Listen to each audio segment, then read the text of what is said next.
Ayun nga po, nung una ay nahiya po humawak ng kamay itong si Edu. Ayaw po niya hinawakan yung kamay ni Viancy. So, sign of respect po yun. Pero habang tumatagal, nagkakapalagayan ng loob, syempre, nasa Kalingap serye po tayo. No? Kailangan po natin mag-upgrade. Ika nga po. Upgrade.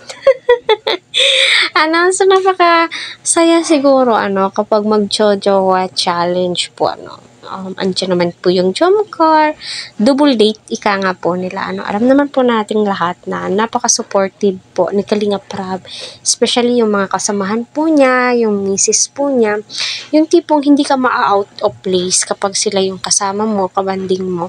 Kaya kita naman po natin, na napakaswerte nila Viancy, ni Carla sa lahat ng bagay, although lahat naman po ng key angels napakaswerte po talaga nila. So ayun na nga po, pinoproteksyonan daw nga po ni Edu itong si Viancy. Wow, sana kasi nangako daw po siya kay nanay. May pa-wifey. At alam mo yung hanggang nag-uusap sila, naka-holding hands, di ba, napaka-sweet. Tila mag-jowa po talaga sila sa totoo lang. Kaya patuloy po natin supportahan si Kalingap Rab, Kuya Val, at ang buong team. So panoorin muna natin. Grabe, nagpapasimple po kayo Alam mo, sabi ko naman, babantayan kita, Binabantayan ko lang yung wifey ko. Yan. Siyempre, baka ka maligaw, baka ka masakta, Kailangan ng protection. Ayun po mga kalingap, Ano po yung masasabi nyo dito sa video ito?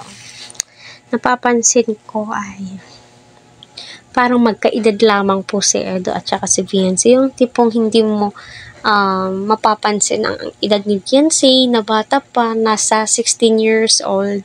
'Di ba? Kasi nga sa height niya siguro, kaya matured siya. Matured din po mag-isip ito si Viancy, which is nakakatuwa naman po, 'di ba? Kasi nga although andun pa rin po yung ugali ni Viancy na mahiyain, pero gano'n naman po talaga. Hindi naman po yan basta-basta na mawawala, 'di ba?